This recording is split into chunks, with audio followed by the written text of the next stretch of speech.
Hello and welcome to Good Evening Britain, a Force for Good's weekly show coming to you live from our studios here in the heart of the great British city of Glasgow, with me, your host, Alistair McConnachie, broadcasting on all our digital platforms throughout the United Kingdom and across the world. We're bringing you quality pro-UK comment and analysis every Wednesday from 7 until 8 p.m, broadcasting on YouTube, on Facebook, on Twitter, and on TikTok. Welcome to everybody coming in across our digital platforms throughout the world.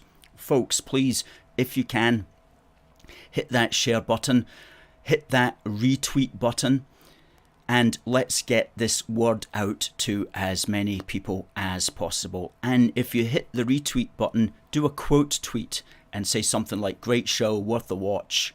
And that means you've sent your own tweet, and we will then be able to retweet that tweet. We'll be able to retweet you to 27,000 people throughout the world, helping both you and us with our global outreach.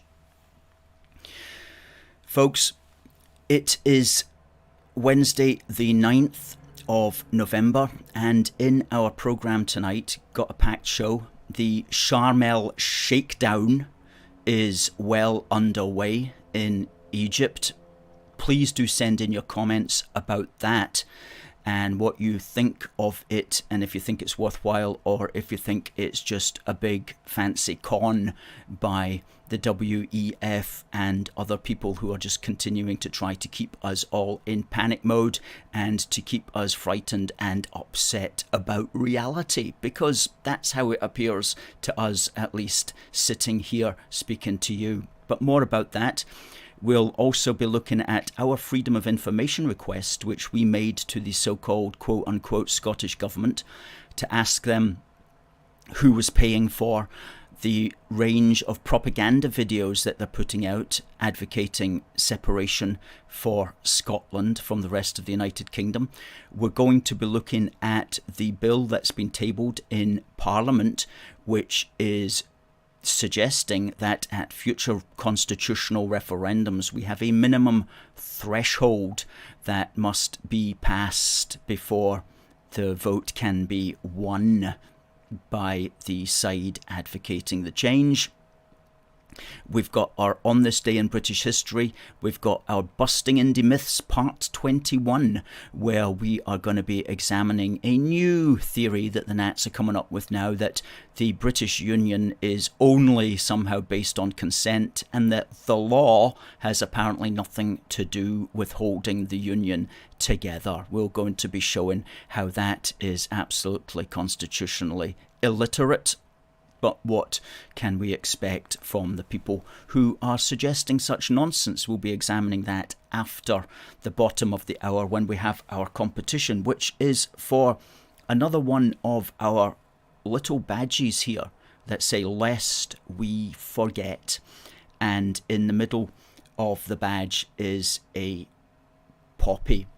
So that will be the prize at the bottom of the hour, and we will announce the winner of the competition at the top of the hour. And we'll also be throwing in a Union Jack keyring trolley token. Fantastic stuff, folks. Please do send in your comments, send in your thoughts, send in your greetings. We will read them out. We will read them out, and good to see folk coming in. Derek was first in this evening. He says, "Good evening, Alistair and fellow Unionists around the world. Hope everybody is doing well." Well, it's good to see you, Derek, and hope things are well also with you. And to Debbie, good evening to all Unionists, and TC, and to Alan, good evening, and to Harry from West Sussex. How are all? And Paul from the Garden of England, known as Kent. Good evening to Becky. Good to see Becky in the house, and Adam and Kat, as always. Hope you're doing well, Kat. And Nelson, Great chap, Nelson. Always got lots of good comments on our Facebook page. Please do comment on our Facebook page and on YouTube. Good evening to Stuart. Becky's watching from the great British city of Dundee. Renee MPX says, let's remain united. Absolutely second that emotion, Renee. Well, the COP27 carry on is occurring right now as we speak in a place called Sharm El Sheikh, and I have to credit Mark Stein of GB News for coming up with the amazing phrase, the Sharm El Sheikhdown, which really sums it up. And it's one of these phrases I wish I had come up with, but it was really, really clever. The Sharm El Sheikhdown, and that's what it is. It looks like we are all going to be shaked down for our pennies in order to pay mysterious reparations to the rest of the world for things that never happened or are unlikely to happen, while scaring us all into the bargain. So what are your thoughts on that?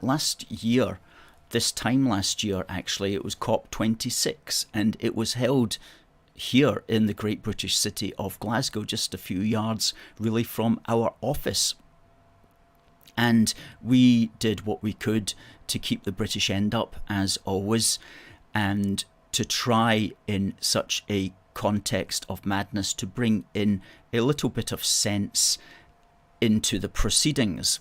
And one of the things that we did is we got a banner put together which was emphasising that the main threat to the United Kingdom energy supply is not the sun melting or the sun getting hotter or whatever it is they think the sun's going to do, blow up maybe. It is in fact the huge numbers of people coming into the country that don't have anywhere to live, and the amount of energy that is required to actually cater for them. That's, of course, a very politically incorrect point that not a single person at COP26 will be talking about, other than encouraging even more of it. And in fact, there was somebody I saw today on Twitter saying that people are coming from Albania because it's the temperature in Albania. They're escaping the temperature. And I don't know if the temperature is colder than it normally is, or if it's hotter than it normally is, or if it's more temperate than it normally is. But apparently this was an excuse for why they're crossing the English Channel. I mean, seriously, folks, the absolute madness that gets put in front of our faces, and we're asked to believe such nonsense. And there always will be people who believe it, but unfortunately, it's just so much nonsense put in front of our faces. Anyway, last year, and Becky says it may not be PC, but it's true, 100%. And so last year, one of the things that we did, one of the things that we could do in such a context of madness, was to actually document accurately the marches, because we were alerted to the fact that there was going to be a big march. The big march was going to be on this Friday, the 6th of November, and the media, the fake news, had already decided that there was going to be 100,000 on it. Now, we of course know that in Glasgow there's no routes that you could take 100,000 people down without it lasting for hours and hours and hours and hours, and probably into the next day. So we knew that was just nonsense, but that's what the media had already decided upon. So we thought what we'll do is we'll video it, and we'll count it, which is what we did. And we have an article which you'll find in the comment thread there. And we videoed it from the beginning to the end. It was 2 hours and 10 minutes. And there was, exactly as it happened, 13,000 on it. 13,000, 13,000, not 100,000, not even close to that, which of course we knew that's what it was likely to be. But of course the fake news media just pushed the 100,000 the next day and throughout the world, even though we had already put up our video, which you can see at on our website. Just go to November 2021 and you'll also find the link in the comments there. 13,000, not 100,000, and we've documented it, and anybody can count that video for themselves if they have the time and the patience. And while they won't get exactly 13,000, they will get within 2 or 3% difference either way, no question about that. And we do that at all these events in order to document it for somebody somewhere down the line in history going, was there really 100,000 at that? I wonder if somebody's worked it out. Oh, here's a video showing that in fact it's 13,000. Thank you very much to A Force for Good.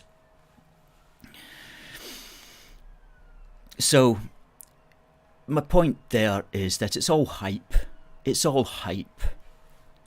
It's all 100,000 people. And let me tell you, there was nobody there from Glasgow. None of the 13,000 were from Glasgow. They were from all over the world and from London probably, and Hampstead and places like that. And the only Scots that were there was a rabble of about 200 hangers-on from the All Under One Banner people that slouched past at the very end of the march. They were the only native Scots there. Anyway, because most people have a normal life, you know. And Paul says something that's very right. He goes, we should only let in the insanity of the present world into our minds in small doses. That's so true. That's so true, because they're trying to create basically a new race of human that believes anything that the media tells them. Anyway, you'll find your common sense, your hour's common sense injection here at Good Evening Britain for an hour a week. Alan says, has anybody watched the SAS Rogue Heroes? Is it any good? Another famous Scot, David Stirling, who is credited with inventing the SAS. I know of the programme, I haven't seen it. Thanks for the comments coming in here on TikTok. A good number of viewers on TikTok as well. As Jack says, the SNP members are seething. They absolutely are. We love to seethe them up with our wit and rhetoric, which they can't stay away from. So,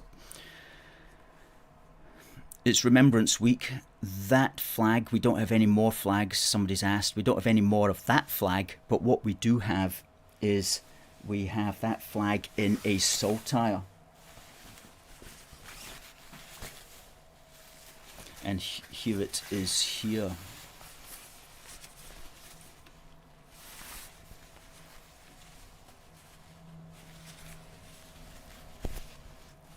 So we've only got a couple of those left, and we've also got Battle of Britain Remembrance flags, and I think we've only got a couple of these left now as well, which these are really nice. They got this Spitfire and a Hurricane, and it says the Battle of Britain. Never was so much owed by so many to so few. A couple of these left as well, and you'll find the links in the thread. Good stuff, good stuff. Now, where are we?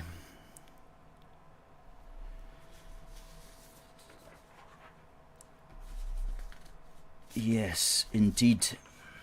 I want to talk about our... Thank you for that comment, Becky. I want to talk about our freedom of information request, which we have made to the quote-unquote Scottish Government. Now, they've got a programme running at the moment, a project which they're calling... here it is here. which which they're calling Building a New Scotland, okay? And part of this project involves putting up silly little videos promoting nonsense on Twitter. And they did one a couple of weeks ago, and they're doing them all the time, of course, but we thought, well, we'll just focus in on one of the little videos, and it was saying that small countries throughout the world can do very well on their own, so why can't Scotland do well on its own? You know, it's that argument. It's not even an argument, it's just like a statement. And we'll just got a wee picture of that, of one of just a screenshot there of the video, which we'll stick up. And it was like Ireland, Denmark, I don't know, the Faroe Islands, you know, the Solomon Islands. There we go. Many independent European nations are more successful than the UK, so why not Scotland? Discover how we can build a new Scotland together at gov.scot/New Scotland. Okay? Now, that's not the SNP saying that. That's not even the so-called Scottish Executive saying that. That's the actual civil service saying that. Okay, that's the Scottish Government Twitter and web page, which is run by the civil service in Scotland. So it's civil servants making that video and putting it out there for the benefit of their SNP masters. Now, that shouldn't be allowed. What country in the world allows its civil service to advocate the destruction of its own self? Well, welcome to madcap Britain in the 21st century. Not only do we allow it, but we pay the people that do this massive amounts of money. So we made a Freedom of Information request asking, please can you tell us, one, which department of the Scottish Government produced this particular video? Okay, which particular department was it? How much did it cost to produce this particular video?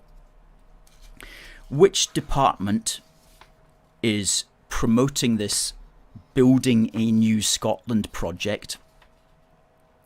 What is the annual budget for the department which is promoting this Building a New Scotland project?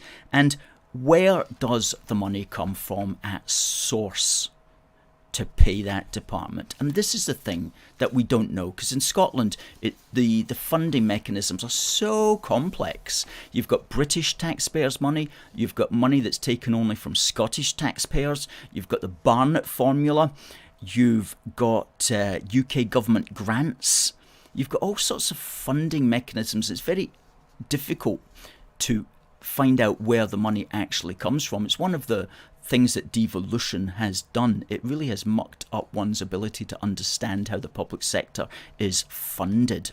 And this is a problem that we all face, whether we're unionists or nationalists. We don't know where the money's coming from, because it's coming from all sorts of different places. It's very convoluted, but we're going to try to get to the bottom of it. But at the end of the day, basically what's happening is it's coming out of our pockets, okay? Nationalists and unionists alike. And it really bugs me when it's coming out of unionist pockets, right?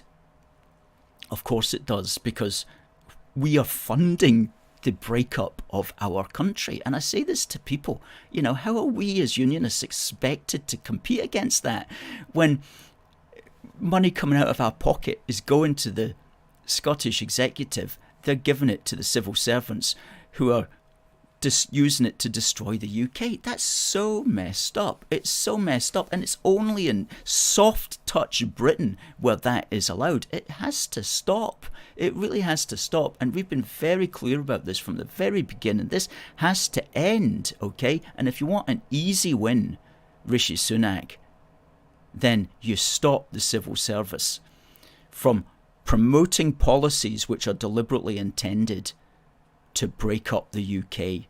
Okay, don't stop them from promoting other SNP policies about infrastructure and education and health and all that kind of stuff. That's their job. But stop them from being engaged in projects, the aim of which is to destroy the UK. That should be off limits in any intelligent, commonsensical society. Will it ever happen? Who knows? But it really is incredible, because here's an article from the National saying that the Indy Ref 2 preparation team at Holyrood grows to 22 civil servants, led by a bloke who is on £83,000, several of whom are on £75,000. 6 of whom are on £65,000 and 1 is on £47,000, with the rest being on £36,000. I mean to say, come on, that's just unbelievable. Holyrood Ref prep team at Indy Ref 2 prep team at Holyrood grows to 22 members. We depend upon the British government to look out for us. We can't stop this. It's the British government that has to stop this. Paul says these civil servants should be sacked.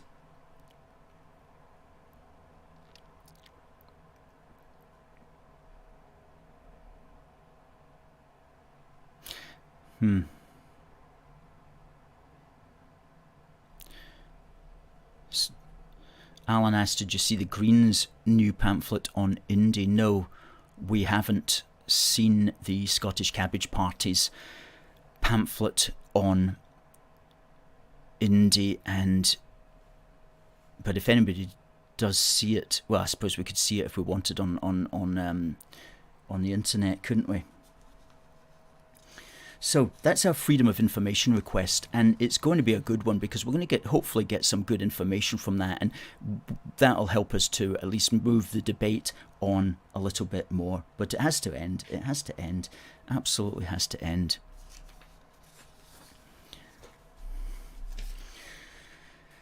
Because we don't want to have a second separation referendum, any more than we want a referendum on whether or not we should drive a bus over a cliff. You know, this is something that we don't want to happen. Okay, that's why we don't support it. It's like asking us to support something that we don't want to happen. We don't want to drive a bus over a cliff. We don't think it's a good idea to have a referendum to drive a bus over a cliff. It's only going to end badly. It's not something we want to be part of. It's not something we want anything to do with. We don't want what they want. We don't want to drive a bus over a cliff. That's why we don't want a second referendum. It's not our policy. It's something we're against. We support the United Kingdom. We don't support anything which is going to break it up. Oh, but if we had a referendum, that would prove whether you're right or wrong. We've no interest in being proven right or wrong. We don't want it to happen. Oh, don't you trust the people? It's not about trusting the people. Everybody trusts the people. You can trust the people without wanting a second referendum. Don't tell us that because we trust the people, that means we want a second referendum. And don't tell us that if we don't want a second referendum, that we don't trust the people, okay? You've got to be wise to all of these things. I heard Angus Robertson going, we can all agree to trust the people. Well, can we? That's not the issue. Nobody's really disputing that. But he's like trying to get us all to agree that, oh yeah, let's trust the people. Okay then, next move, let's have a referendum. See how that worked? They inveigled us into that. No.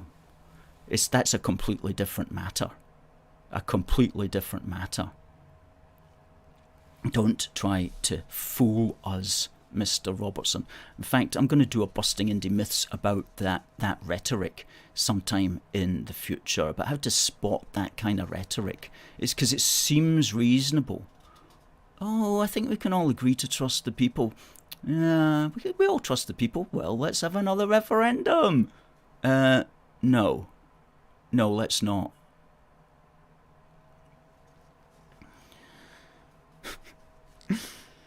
Oh, folks, on this day in British history, because British history matters, because we don't know where we're going if we don't know where we are, and we don't know where we are if we don't know where we have been. And on this day, 9th of November in 1989, it didn't happen in Britain, but it was certainly part of British history. It was when the Berlin Wall came down. And Britain was heavily involved in that matter, of course, because we had British armed forces based in what was then West Germany, and they had been based in West Germany since the end of the war. Why were they based in West Germany? Well, some people would say it was to keep an eye on the Germans. Other people would say it was to keep an eye on the Russians, who were on the other side of the wall, along with their union of Soviet Socialist republics that we were told at the time were poised to invade us all. So the wall was created to separate West Berlin, which was in the Allied territory, from East Berlin, which was in the communist territory. And of course it became an iconic symbol of the Cold War, the standoff, as it were, between the West and the East. And I know this because I used to live in Germany. I lived in Germany for about 2 years. And I lived in Germany during this time. I say I lived in Germany. I mean, my parents lived in Germany, and I was just hanging around with them as a 5-year-old does at the time. But I remember it very clearly. And my dad was in the British Army at the time. And I remember going to visit Checkpoint Charlie, which was the go-between area between East and West, where you could go through the wall, and it was called Checkpoint Charlie for some reason. I remember that clearly. And then around about 18 years later, the wall came tumbling down. And it was said to be a pivotal event, which it certainly was, which marked the end of the Iron Curtain, and indeed the soon-to-be end of the Cold War. And as a consequence of that, the border between West Germany and East Germany fell very rapidly, and it was in October of the next year, which is to say October 1990, that Germany was unified again. And I remember not so long ago a good friend of mine who's passed away now. He was a colonel in the British Army, and he was one of my mentors. Huge respect for the chap, and he taught me a lot. And I always remember him telling me that when he was in the British Army, he made a career out of it. Obviously, he was always looking over the Berlin Wall, he used to say. And he told me that it was only when he retired that he realised he had been looking the wrong way. And that always struck me as an incredible thing for a colonel in the British Army to say, but obviously what he meant by that was that the real enemy is always within the nation, it's not necessarily without. And I also remember where I was actually on the morning of the 10th of November, which was the day after the Berlin Wall came down the previous night. And I remember it was my mum that told me. She goes, "Have you heard the news? The Berlin Wall's come down." I was like, whoa, that's big. That's big. So that was on this day in 9th of November 1989. And talking about the British Army, it was called the British Army of the Rhine, which is a fantastic name. BAOR, or BAOR for short. And great name, British Army of the Rhine. And I was just thinking about that today, and I thought, we've got some British Army paraphernalia from that time, or at least from the mid-1970s. And this is a recruiting leaflet that's in the office here, the Army of the 70s. I must have picked up in about 1974, I think. And on the back, it's got a wee spiel here about the British Army of the Rhine. And it says, BAOR is a completely self-contained mobile force with a strength of over 50,000 men. It plays a major role in the defence of Europe, being assigned specific responsibilities by NATO. Its main area of operation is North Germany. A brigade is located in the British sector of Berlin. It's composed of several divisions, and from each division come the men and equipment for the fighting organisations known as battle groups, which have been specially developed by British military experts for European defence. Crikey. British Army of the Rhine, eh? Well, their job kind of effectively ended when the war came down. Oh, I meant to say, this is an amazing wee pamphlet, because it opens out. It gives you all this information here about ranks and everything like that, and where its armies located throughout the world. And then it opens into a poster. The Army of the 70s Battle Group.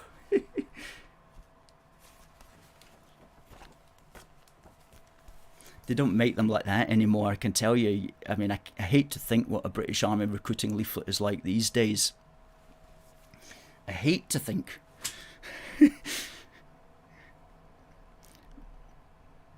Paul says the world celebrated German unity in 1989 despite the sins of that nation. How much more should we celebrate British unity?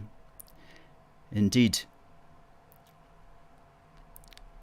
Michael says he didn't recognise me for a moment with the new haircut. It's me. TR18 says, will you ever bring back your Spotify podcast back? They were a good listen. We broadcast on Spotify every week, TR18. All our podcasts, we broadcast on about 9 platforms. Spotify is definitely one of them. Just search for UK, A Force for Good, Good Evening Britain, something like that. You should be able to find it. If you don't, please do tell us, because we would want to know about that if it wasn't working. But I'm pretty sure it is. Debbie says, I lived at RAF Wildenrath, January 88 to October 89. Very good. I was in Fallingbostel, I believe was the name of the German place where the British Army was based, that my dad was in anyway.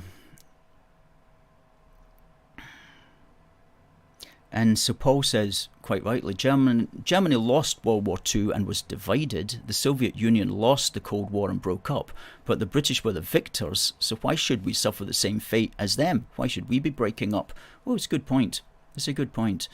A good point. Now, competition time for this little badge, lest we forget.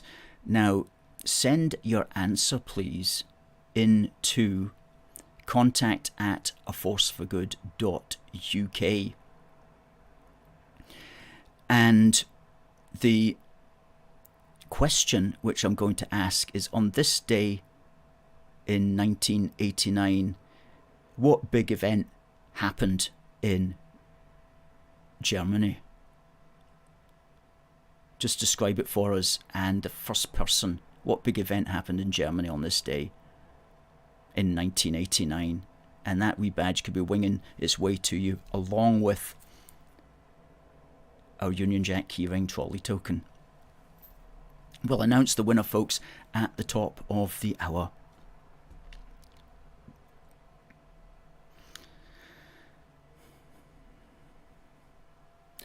Thank you, Nicola says.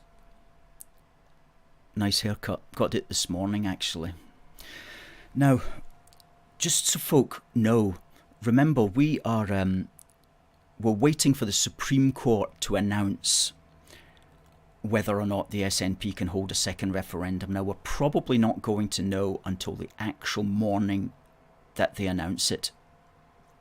And that afternoon, we're going to take a team over to Holyrood, and we are going to keep the British end up with posters and flags. And we've got to be there because the Scottish nationalists are going to be there having a cry and moan pity party. And so we've got to be there to rejoice while they cry into their handkerchiefs. Okay, so if you want to join us, send us your name via that contact at A Force for Good email address. We'll add you to our email list.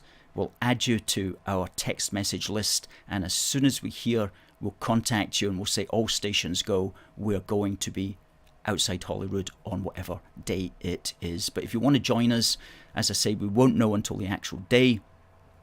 Please do contact us and say, if you've already contacted us to say you'd like to join us, we've already got your name and your details, and you've already been added to the list. Kenny says the Supreme Court is due to kick them into touch soon. It's going to be probably between next week and the middle of December.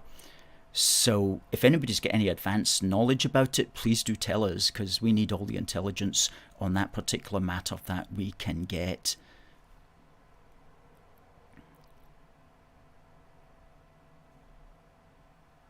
Yeah, so that's the Supreme Court matter, and that's going to be the Supreme Court saying that the law does not allow the Scottish nationalists to have a second referendum. Which brings us on very nicely to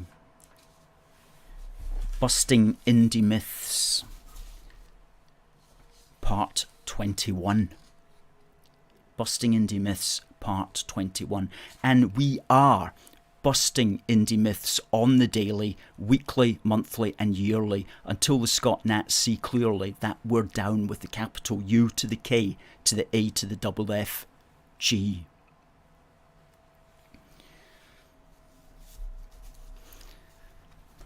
And in this Busting Indy Myths Part 21, we're going to address the recently heard notion that the United Kingdom is somehow based only on consent of its parts and not on law.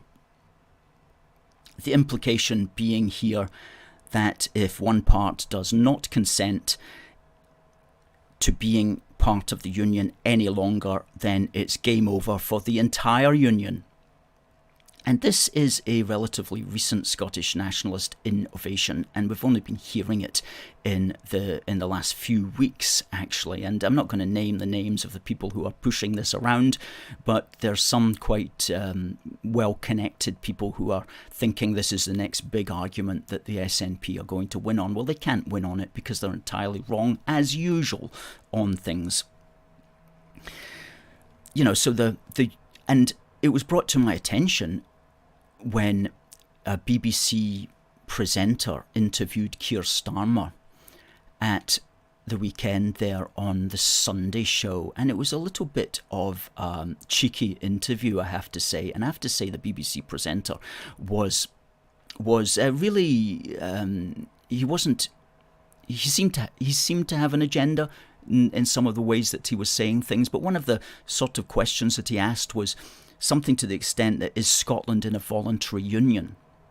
And Keir Starmer said, well, yes, of course, But you see, what was meant there, again, it's sneaky. It's if you're saying, is Scotland in a voluntary union, and you agree to that without clarifying what you mean, then they'll say, well then, if you should consent to another referendum then.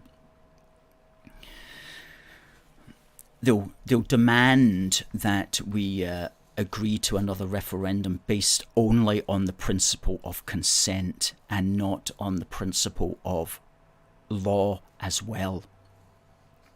And that's the way that they play. And we'll be hearing a lot more of this when the Supreme Court judgment comes out. And why do they do this? Well, firstly, it is rubbish. The British Union has been based on laws as well as consent since the very start of it in 1707. And every day laws help the British Union to continue to operate. So the British Union is certainly based on laws as well as consent, and the two should not be thought to exist only on their own. Because the UK is a unitary state, which is a state governed as a single entity in which the central government is the supreme authority. And laws are critical to the operation of such a unitary state. But they do this because they want us to believe that the United Kingdom Parliament, the Parliament that is running the unitary state, the nationalists want us to believe that that Parliament should have no say in the destruction of that unitary state, and that everybody else in the United Kingdom should just stand watching helplessly as the Union crumbles around them, because there's no law holding it together. That's what they want us to believe. They're trying to get rid of the idea that the Union can be held together by law as well as consent. So what's the pro-UK frame then? The nationalist frame is that the Union is only held together by consent. The pro-UK frame is that it is held together by consent and also by law. And it is held together by law because everybody else in the United Kingdom is involved in this, and they need to have a way of having their say. And they have their say through the British Parliament, which is the Parliament that is responsible for keeping the United Kingdom together.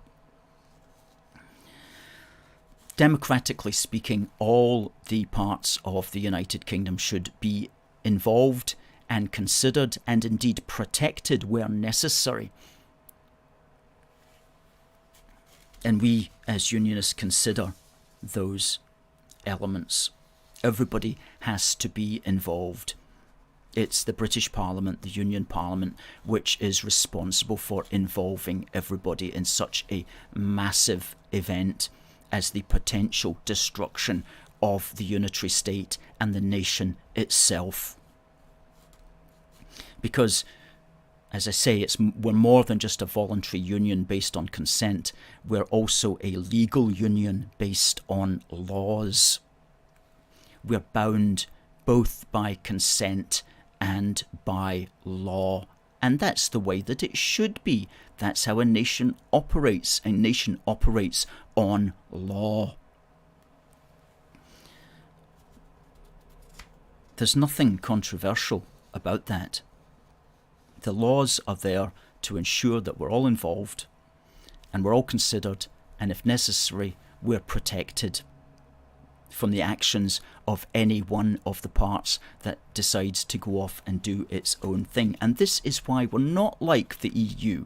The United Kingdom is not like the EU, okay? The EU is simply a voluntary union where one of its members can, if it wants, go off and decide to do its own thing, as in fact Britain did. There is no overarching laws or parliament in the EU which can forbid and prevent a member nation leaving. But there is in the United Kingdom, because we are one nation, and so we have to have laws to keep that one nation together. So, in conclusion, we can say that Scotland is part of the United Kingdom, which is a unitary state, with the British Parliament at its centre. The UK is more than a voluntary union based on consent. It is also a legal union based on law. We are bound both by consent of the parts and by the law at the centre. And we must be bound by law because all of us must be involved and considered and protected where necessary in any constitutional matter. And thank goodness that's the case, because pro-UK folk, throughout the United Kingdom, we want to know that we're held together by something more substantial than the momentary whim of a minority of the Scottish electorate at a one-off referendum on one day, which could be won by a tiny margin, which would represent a minuscule proportion of the overall UK electorate. Okay, we all want to know that we're protected from that. We all want to know that the United Kingdom is holding together by something more substantial than that.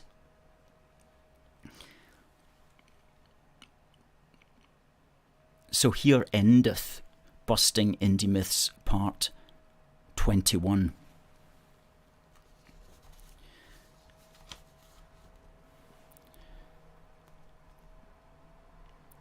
And we've written an article on that particular matter where you can see a lot of what I just said written down, and you'll find that in the comments threads where it's called "The Union is bound by consent and by law." Which brings us on quite nicely, actually, to a matter that occurred today or yesterday in the British Parliament. The DUP MP Ian Paisley has brought forward a private member's bill which is advocating that at any future constitutional referendum anywhere in the United Kingdom there should be thresholds in place.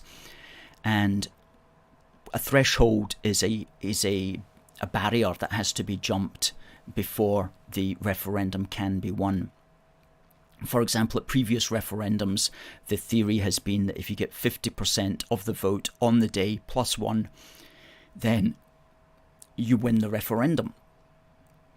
And many of us have thought, well, that's not ideal really, because it means that a referendum can be won with an awful lot of people, very possibly the majority of people, not even agreeing to it. So Paisley's come up with this idea that there should be a minimum of 50% plus one of the entire electorate voting for the matter before it can pass. And that's just common sense, really. That's just common sense. But oh my goodness me, the nationalists have gone into meltdown, as they always do on that particular matter. And that's good to know, because it means they're being challenged for a change. And Paisley made the point, he goes, "This is an issue we cannot afford to leave entirely to the moment," quoted today in the Belfast Telegraph. We can't leave it to the actual time. We've got to be thinking about this beforehand. We've got to consider, as he puts it, quote, "what constitutes a legitimate manifestation of consent for a constituent nation of the United Kingdom to dissolve the United Kingdom." Goodness me, I don't even like saying those words. But it certainly has to be a big, big barrier before you do something like that. It absolutely has to be. And he says we need a conversation now, when the question is not urgently pressing itself on us. He says, "My bill can facilitate a conversation about these matters. It will not bind future parliaments, but I hope it will influence them." Well, good for him for bringing that to the attention of the Parliament. Unfortunately, I have to say it's a private member's bill, which means that he'll be lucky to even get it debated. Very few members' bills ever go as far as getting passed. And I have to say, Westminster does have kind of an archaic bill processing situation or whatever. It's not. It's very difficult to pass a bill in Parliament. It's difficult for anybody who's not the government of the day to pass a bill or to come forward with the idea for one. But nevertheless, he's taken advantage of this private member's bill opportunity to do so, and I wish him the very best of luck on it. And the good thing is, at least it's creating a conversation around the matter. And I just want to bring up a graphic here which can show the importance of having a conversation about this, because imagine if a referendum were held tomorrow in Scotland. Okay, this is what we could be facing. We could be facing a tiny minority of people breaking up the entire United Kingdom. So let's put this graphic up. How a tiny number of people could break up the UK.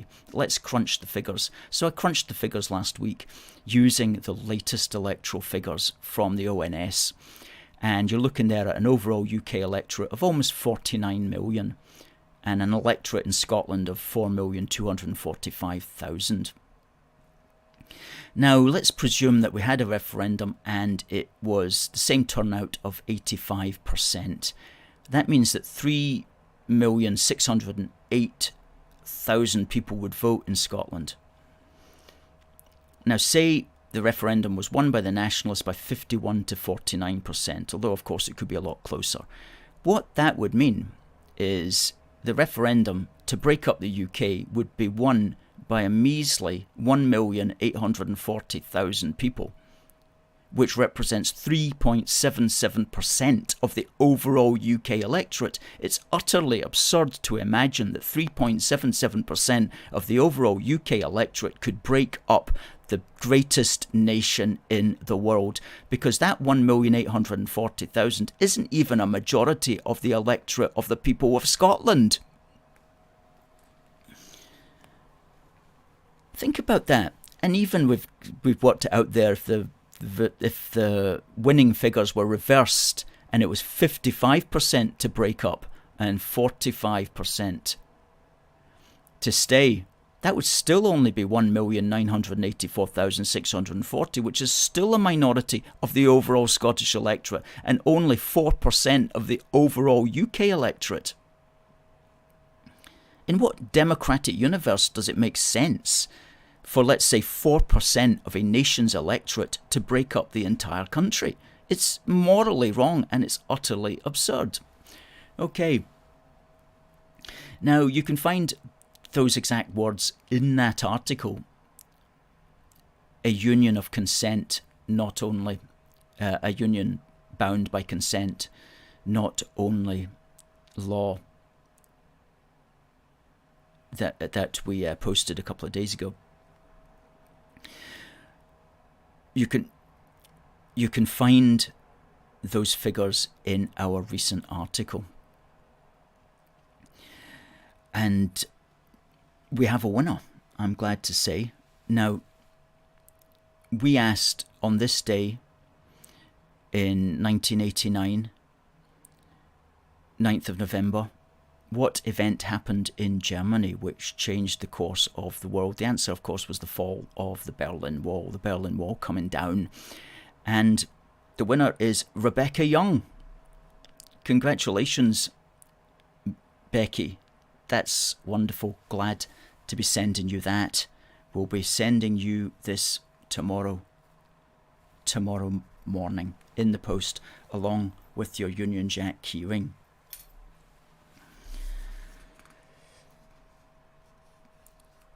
Good stuff. Now, in the final few minutes, I want to talk about a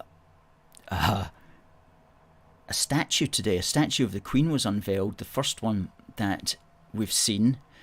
It's on the front of York Minster, and it's designed by Richard Bossons, the Minster's stonemason, and it's quite a nice one. It's quite good. There it is there. It's one of those ones that sits up above the entrance. So yeah, I think he's done well with that one. And it put us in mind, the likeness is okay. It put us in mind of the Diana statue, which is in Kensington Gardens, which is an interesting statue as well. Some people took exception to it, saying it wasn't a very good likeness of Princess Diana. Some people said that it looked more like Face from the A-Team. And there you go. Some people weren't impressed with the Diana statue when it came out, and saying it's about time Face had a statue after being sent to prison by a military court for a crime he didn't commit, and then promptly escaping from a maximum security stockade to the Los Angeles underground. Yeah.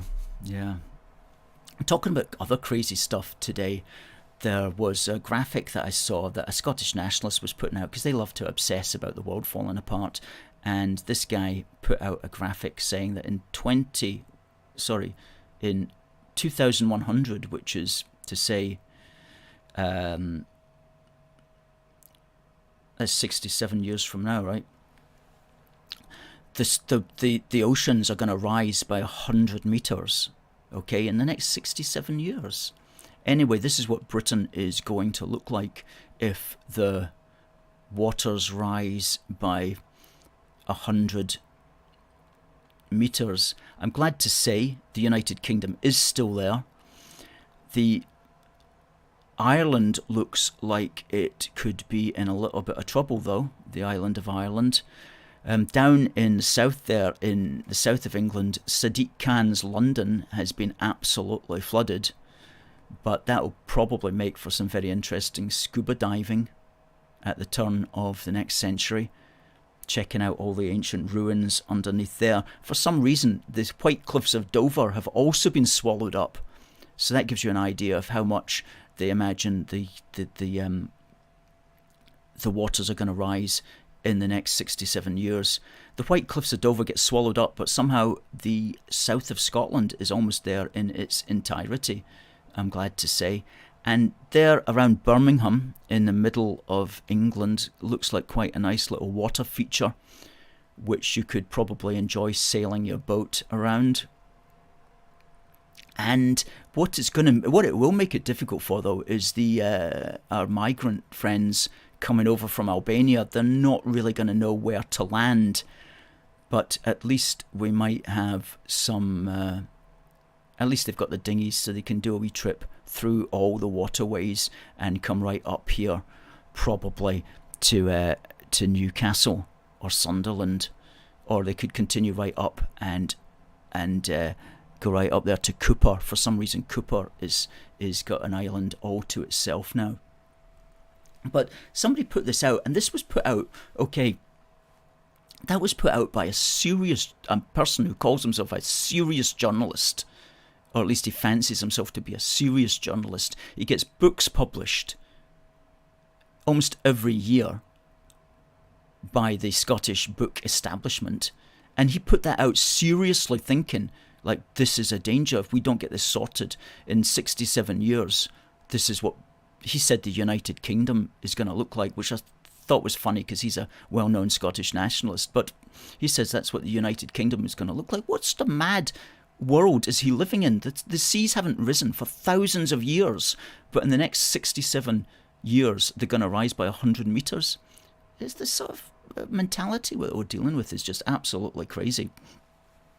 Absolutely crazy stuff. Nicola says, well done, Rebecca. Congratulations. Derek says, congratulations to Rebecca. Nelson says, congrats, Becky. And Becky says, a force for good, thank you.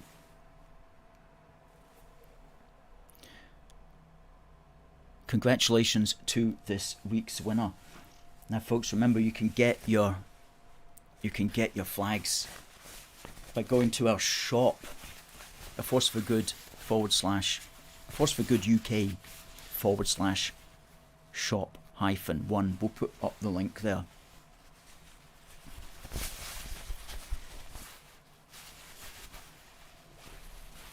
There we go.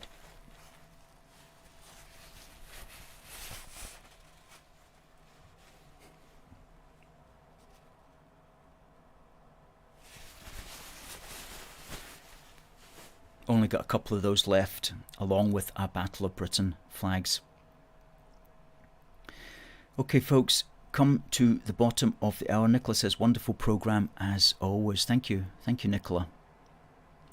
Derek says he's going to need to buy a boat. Well, and of course, as Stephen says, at the end of the 80s, the scientists were talking about the coming ice age. And you know what? In 2100, yeah, that's what you call it.